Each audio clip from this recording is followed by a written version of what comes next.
बिस्मिल्लाहिर्रहमानिर्रहीम। आप देख रहे हैं मुबशर लुकमान चैनल। मेरा नाम मुबशर लुकमान है। ढाका में एक अमेरिकन कर्नल कत्ल हो गया। अजीत डोवाल ने फाउल प्ले कर दिया। शैतान मोदी की हर चाल उल्टी पड़ रही है। इसने बार बार वाटर बम चलाकर हमें तबाह करने की कोशिश की, लेकिन कुदरत खुदा देखी है कि वो अपने ही बिछाए हुए जाल में खुद बुरी तरह फंस गया। भारत की आबी दहशतगर्दी खुद उसको ले डूबी है। इंडियन पंजाब के तमाम 23 अजला इस वक्त सैलाब में डूबे हुए हैं और भारतीय पंजाब की हुकूमत ने पूरी रियासत को आफत ज़दा करार दे दिया। इस कदर तबाही के बावजूद भारत अपनी आबी हरकतों से बाज नहीं आ रहा। कल रात इंडिया ने दोबारा हमें सैलाब की पेशगी इतला दी और साथ ही चनाब पर अपने डैम्स के दरवाजे खोल दिए। पाकिस्तान में आज नए सैलाबी रेले दाखिल हो रहे हैं। रावी, सतलुज और ब्यास में पानी की सतह खौफनाक हद तक बढ़ रही है। मोदी के इस नए हमले से भारतीय पंजाब के काश्तकार फट पड़े हैं। उनकी फसलें पहले ही दरिया बुर्द हो चुकी हैं। उनके माल मवेशी घर बार सैलाबी रेलों में बह चुके हैं और इस नई आफत पर इनका सब्र जवाब दे गया। वो चीख रहे हैं कि इंडिया की इस पाकिस्तानी दुश्मनी की कीमत वो क्यों अदा करें। सुने ज़रा, इंडियन पंजाब के लोग अपनी बर्बादी का जिम्मेदार इंडिया को ठहरा रहे हैं और मोदी सरकार को वार्निंग दे रहे हैं कि अगर इसने या भी दहशतगर्दी बंद ना की तो फिर ये सैलाब एक दिन अखंड भारत के टुकड़े टुकड़े कर देगा। ਲੜਾਈਆਂ ਕਰ ਲੈਣ, ਮਹਾਰਾਸ਼ਟਰ 'ਚ ਕਰ ਲੈਣ, ਮੱਧ ਪ੍ਰਦੇਸ਼ 'ਚ ਕਰ ਲੈਣ, ਸਾਡਾ ਪਾਕਿਸਤਾਨ ਨਾਲ ਵੈਰ ਨਾ ਪਾਓ। ਜਿਵੇਂ ਨਦੀ ਵਹਿੰਦੀ ਹੈ ਰਾਈਪੇਰੀਅਨ ਕਾਨੂੰਨ ਅਧੀਨ ਇਹ ਸਰਕਾਰ ਨੂੰ ਕਹੋ ਕਿ ਚੱਲਣ ਦੇ ਤੇ ਸਾਡੇ ਉਰੇ ਤਬਾਹੀ ਪਹਿਲਾਂ ਹੀ ਮਿਸਾਈਲਾਂ ਨੇ ਕਰਤੀ ਹੈਗੀ ਹੈ ਤੇ ਆ ਪਾਣੀ ਹੁਣ ਇੱਧਰ ਉੱਧਰ ਜਿਹੜਾ ਕਰਦੇ ਆ ਇਹ ਇਨਵਾयरमेंटली ਸਾਊਂਡ ਕੰਮ नहीं है। मोदी को आजकल पूरे इंडिया में गालियां पड़ रही हैं। पंजाब के लोग उसे आबी दहशतगर्दी की वजह से बुरा भला कह ही रहे हैं। यूपी, बिहार, मुंबई और दिल्ली में इसे वोट चोरी करने और इंडियन मईशत का जनाजा निकालने पर जलील किया जा रहा है। अगरचे इंडिया अभी तक ऑपरेशन सिंदूर का दूसरा राउंड शुरू करने का कोई ना कोई बहाना ढूंढ रहा है, लेकिन मैं आपको बताना चाहता हूं कि मोदी के पास ऑप्शन अब कम होते जा रहे हैं। ये कमीना हालिया दौरा चीन में अपनी रही सही साख भी गंवा के आ गया। इसके बच्चे कुछ दोस्त भी इससे मुंह मोड़ गए हैं। शंघाई कॉन्फ्रेंस में मोदी के साथ जो तौहीन आमेज सलूक हुआ, इससे मोदी को अंदाज़ा हो गया कि अब अगर इसने पाकिस्तान पर हमले की जुर्रत की तो पूरी दुनिया में कोई मुल्क उसको बचाने नहीं आएगा। आप अपनी स्क्रीन पर देख सकते हैं कि चाइना से वापसी पर मोदी का चेहरा किस तरह उतरा हुआ है। जिल्लत, शर्मिंदगी, रुसवाई, नाकामी इसके चेहरे से नज़र आ रही है। सदर शी जिनपिंग इस नौटंकी के साथ जो सलूक किया वो तो तवक्को के गैर मुताबिक था, लेकिन सदर पुतिन का मोदी के साथ सलूक बिल्कुल गैर मुतवक्के था। उन्होंने कोई ख़ास गर्मजोशी नहीं दिखाई, मोदी को कोई उम्मीद नहीं दिलाई, कोई वादा नहीं किया, कोई मुआहदा नहीं किया। सदर पुतिन और वज़ीर आज़म शहबाज शरीफ के दरमियान मुलाकात इंडिया के लिए सरप्राइज़ थी। सदर पुतिन ने न सिर्फ शहबाज शरीफ से मुलाकात की बल्कि पाकिस्तान को अपना पार्टनर भी करार दिया। अब सदर पुतिन की गुफ्तगू सुने और देखें कि वो पाकिस्तान के साथ ताल्लुकात का नया बाब खुलवाने के लिए किस तरह बेताब है। Make our relations more vigorous, and we managed to achieve a certain progress, but due to objective circumstances, our trade decreased by a very small amount, but nevertheless, it's a good signal for us to work harder to analyze what happened and to make the necessary changes. तो इस मुलाकात में president Putin ने सिर्फ पाकिस्तान के साथ तजारत की ख्वाहिश का इजहार ही नहीं किया, बल्कि उन्होंने वज़ीर आज़म शहबाज शरीफ को दौरे की दावत भी दी है। रूस किसी भी दौर में हमारा तजारती, दफाई या सफारती शराकतकार नहीं रहा, बल्कि भारत के साथ उसकी स्ट्रेटेजिक पार्टनरशिप बहुत पुरानी है। तो अब अगर रशिया जैसा मुल्क भी इंडिया को नज़रअंदाज करके पाकिस्तान को अपना पार्टनर तस्लीम कर रहा है और इस पार्टनरशिप को वुसअत देने की ख्वाहिश का इजहार कर रहा है, तो फिर इसका मतलब है कि इंडिया का आखिरी दोस्त भी इसे छोड़ चुका है। उसका साफ मतलब यह है कि मोदी को अमेरिका, चाइना, यूरोपियन यूनियन और रशिया के बाद अब पाकिस्तान के सामने भी बाकायदा सरेंडर करना होगा।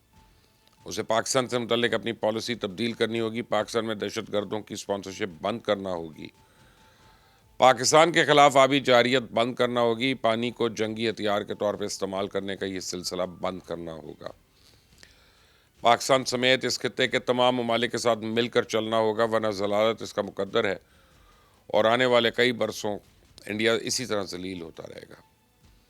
जहाँ तक बात है चाइना की, तो हरगिज़ इंडिया पे एतबार करने को तैयार नहीं। आप देखें कि शंघाई कॉन्फ्रेंस में शिरकत के लिए जाने वाले तमाम गैर मुल्की सरबराहान चाइना की विक्ट्री परेड में शामिल हैं। मोदी वो वाहिद मेहमान था जिसे चाइना ने विक्ट्री परेड में शिरकत की दावत ही नहीं दी है।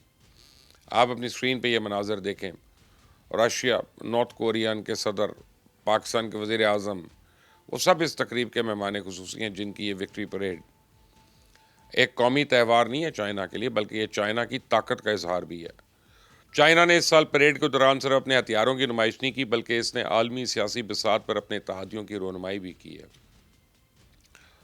चाइना की ये विक्ट्री परेड पूरी दुनिया को पैगाम दे रही है कि ग्लोबल साउथ को अब मज़ीद नज़रअंदाज नहीं किया जा सकता। चाइना, रशिया, सोमाली कोरिया, तुर्की, ईरान, अज़रबैजान समेत सेंट्रल एशिया और जनूबी एशिया की तमाम ताकतें एक प्लेटफॉर्म पर मुत्तहद हैं।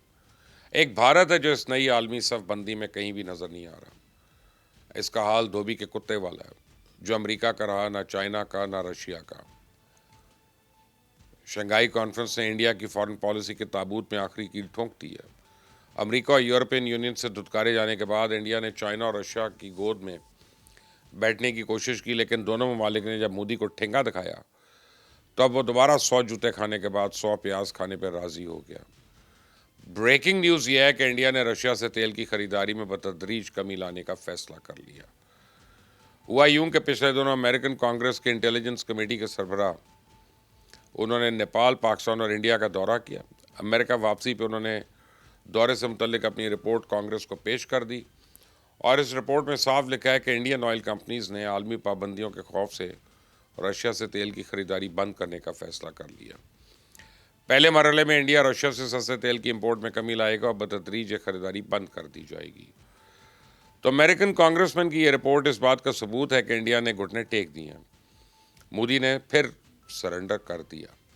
चाइना और रशिया से धुतकारे जाने के बाद ये शैतान दोबारा ट्रंप के पांव पड़ने के लिए तैयार हो चुका है। शैतान मोदी के इस फैसले पे गोदी मीडिया को तो शर्म से डूब मरना चाहिए।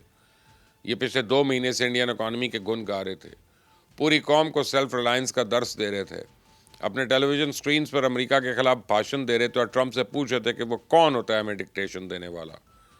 अर्नब गोस्वामी, पालकी शर्मा, मेजर गौरव आर्या, बरकत दत्त, मोदी के ये सारे चमचे कल तक कहते थे कि अमेरिका नाराज़ हुआ तो क्या हुआ, एक दर बंद 100 दर खुले। रशिया छोड़, हमें तो वेनेजुएला और ईरान से भी तेल खरीदेंगे। इन भोंपुओं में थोड़ी सी भी गैरत है तो अब अपने चैनल पे बैठ के अपनी कौम से माफ़ी मांगें और अपनी कौम को बताएं कि मोदी सरकार अपना ही थूका चाटने पे मान गई है। लेकिन अब ट्रंप नहीं मान रहा। कल रात प्रेसिडेंट ट्रंप से जब पूछा गया क्या वाकई इंडिया के साथ टैरिफ पे मज़ीद मुज़ाकरात करना चाहते हैं, तो उन्होंने 2 टोक अंदाज में कहा कि हरगिज़ नहीं। साथ ही उन्होंने ये भी वाज़ेह कर दिया कि इंडिया के साथ अब कोई बात होगी तो सिर्फ हमारी शराइत पे होगी, वरना कोई बात नहीं होगी। No, we get along with India very well, but India has, you have to understand, for many years it was a one-sided relationship. Only now since I came along, and because of the power that we have with tariffs, India was charging us tremendous tariffs, about the highest in the world. तो मोदी के पास अपनी सियासत बचाने और India की स्वार्थी बहरान से निकालने का हल ही नहीं है। इस कमीने की हालत ये हो चुकी है कि इसने अभी तक अक़वाम मुत्तहिदा की जनरल असम्बली के इजलास में शिरकत के लिए अपने दौरे का शेड्यूल भी फाइनल नहीं किया। ये इजलास सितंबर में हो रहा और मुझे यकीन है कि मोदी इस इजलास में जाने की हिम्मत नहीं करेगा। ये कमीना अच्छी तरह जानता है कि न्यूयॉर्क में ट्रंप इसका वो असर करेगा कि पूरी दुनिया देखेगी और ज़ेलेंस्की को भूल जाएगी। भारतीय जनता की तवज्जो इन बुनियादी मसाइल से हटाने के लिए बीजेपी और आरएसएस के गुंडों ने पूरे मुल्क में अमेरिका मुखालिफ रैलियां निकालनी शुरू कर दी हैं। इंतहा पसंद हिंदुओं के टोले शहर शहर ट्रंप की आरती निकाल कर अपनी शर्मिंदगी मिटाने की कोशिश कर रहे हैं। वो सड़कों पे गले फाड़ फाड़ के अमेरिका के खिलाफ नारे तो लगा रहे हैं, लेकिन अपने लोगों को हकीकत नहीं बता रहे कि आलमी बिसात पे इंडिया की औकात एक प्यादे से ज़्यादा नहीं है। शाह को जब भी खतरा होगा तो सबसे पहले प्यादे की कुर्बानी ही देगा। अमेरिका और इंडिया के इस हालिया तनाव में अजीत दियोल ने खौफनाक फाउल प्ले किया। इसका खुमियाजा पूरे इंडिया को उठाना पड़ेगा। ढाका के एक होटल में कल एक हाजिर सर्विस अमेरिकन कर्नल की लाश मिली है। इंडियन मीडिया इस कर्नल का नाम टेरेंस ऑरवेल जैक्सन बता रहा है और गोदी मीडिया के मुताबिक कर्नल जैक्सन को जहर दे के मारा गया।